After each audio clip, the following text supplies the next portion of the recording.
Good morning 8th class बच्चों। संसाधन chapter के इस नए वर्कशीट में हम जानेंगे कि संसाधनों का संरक्षण क्यों आवश्यक है। लेकिन इससे पहले बच्चों, मैं सबसे पहले आपको एक बार फिर संसाधन का अर्थ बताना चाहती हूँ। बच्चों, संसाधन वे होते हैं जो हमें प्रकृति से प्राप्त होते हैं और हमारी आवश्यकताओं की पूर्ति करते हैं। इस अर्थ में वायु, जल, मिट्टी, पेड़ पौधे, जीव जंतु ये सभी संसाधन हैं। खनिज संपदा भी संसाधन है, क्योंकि ये किसी न किसी रूप में हमारे लिए बहुत आवश्यक है। लेकिन क्योंकि ये हमें मुफ्त में मिलते हैं, इसलिए मनुष्य इनका इस्तेमाल तो करता है, लेकिन लालच और अपनी लापरवाही की वजह से इनको किसी न किसी तरह से नष्ट भी करता जा रहा है, दूषित करता जा रहा है, या इनका इतना अधिक प्रयोग करता है कि वे कहीं ना कहीं खत्म होने के कगार पे आ गए हैं। तो बच्चों, इस वर्कशीट के द्वारा हम इन संसाधनों के संरक्षण यानी उनके बचाव की ज़रूरत के बारे में जानेंगे। तो देखिए, मनुष्य अपनी आवश्यकताओं की पूर्ति के लिए संसाधनों का उपयोग करता है, यानी संसाधन हमारी आवश्यकताओं के लिए की पूर्ति करने के लिए ज़रूरी है।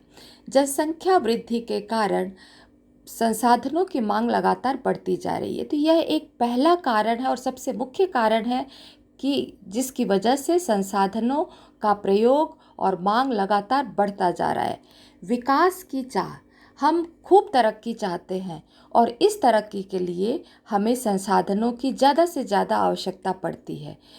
लालची प्रवृत्ति, यह मनुष्य की स्वाभाविक प्रवृत्ति है। इन दोनों की वजह से ही मनुष्य ने संसाधनों का अंधाधुंध उपयोग किया है। उदाहरण स्वरूप देखिए, खनन, वृक्षों की कटाई आदि, इसमें प्रकृति एवं वन्य प्राणियों का विनाश हुआ है।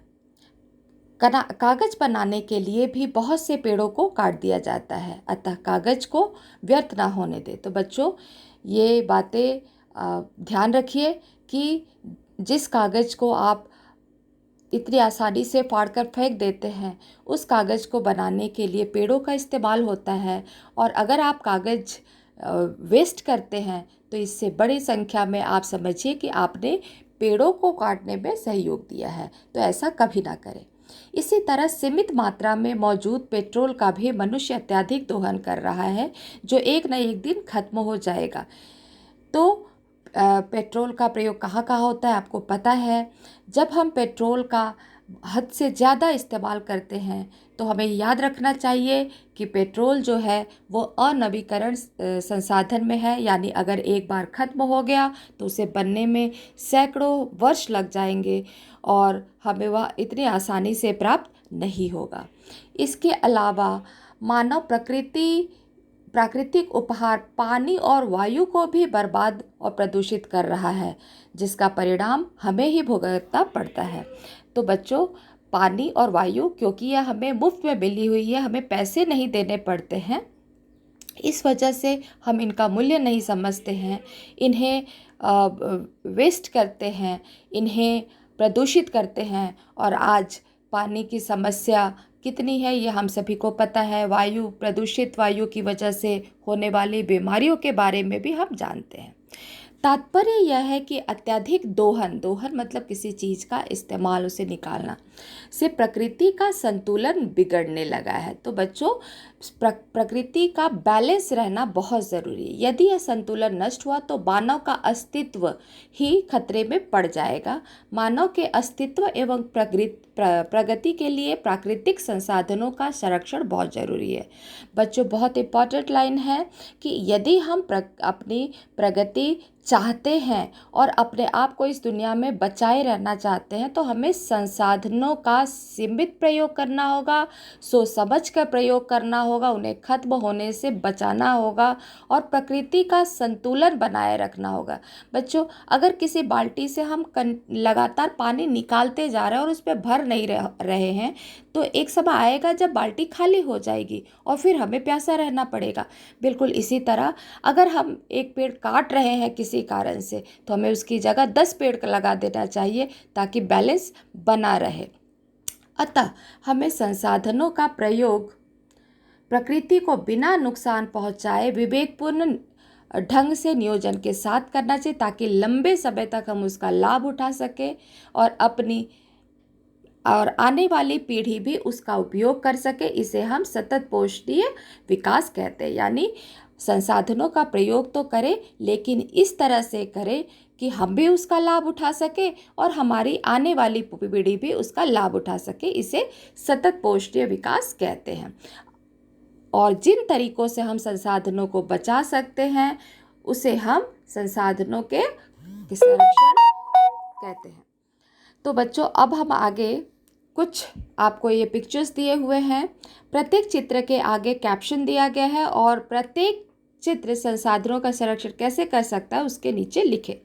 सबसे पहले है आयशा घर की लाइट जलाकर पढ़ती है। तो आयशा को क्या करना चाहिए ताकि संसाधन बचे? उसे जहाँ ज़रूरत हो उसी कमरे की वो लाइट जलाए और जब पढ़ाई खत्म हो जाए तो लाइट बंद कर दे। टॉम अपने बगीचे के सूखे पत्तों को जलाता है। बच्चों इससे वायु का प्रदूषण होगा।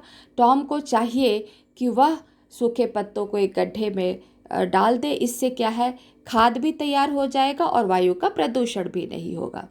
राहुल ब्रश करते समय नल को खुला छोड़ देता है। आप में से भी कुछ बच्चे ये गलती करते होंगे। तो बच्चों ब्रश करते समय हमेशा नल को बंद कर देना चाहिए। जब ब्रश साफ करना है तभी उसे खोलना चाहिए।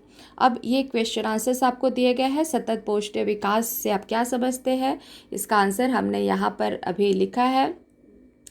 संसाधनों का प्रकृति को बिना नुकसान पहुंचाए विवेकपूर्ण ढंग से नियोजन के साथ करना चाहिए ताकि लंबे समय तक हम उसका लाभ उठा सके और आने वाली पीढ़ी भी उसका उपयोग कर सके। इसे सतत पोषणीय विकास कहते हैं। संसाधन संरक्षण क्यों ज़रूरी है? संसाधन संरक्षण मानव के अस्तित्व और को बचाए रखने के लिए और प्रगति के लिए संसाधन संरक्षण ज़रूरी है। तो ये आपका दूसरा क्वेश्चन का आंसर है। यदि पेट्रोल पूरी तरह समाप्त हो जाएगा तो जीवन में क्या बदलाव आएगा, ये तो आप खुद ही करेंगे। संसाधनों के संरक्षण से में आप अपना क्या योगदान दे सकते हैं? तो बच्चों इसमें आप हर संसाधन का संरक्षण को ध्यान में रख के कीजिएगा कि यदि आपको पानी बचाना है तो आप क्या करेंगे, यदि आपको हवा को प्रदूषित होने से बचाना है तो आप क्या करेंगे, अगर आपको पेड़ों को बचाना है तो आप क्या करेंगे। तो इसका मतलब है कि आप जितने भी संसाधन आपको अपने पिछले वर्कशीट्स में पढ़े उन सभी संसाधनों की लिस्ट बना लीजिए और उनको बचाने का उपाय आप यहाँ पर लिख सकते हैं।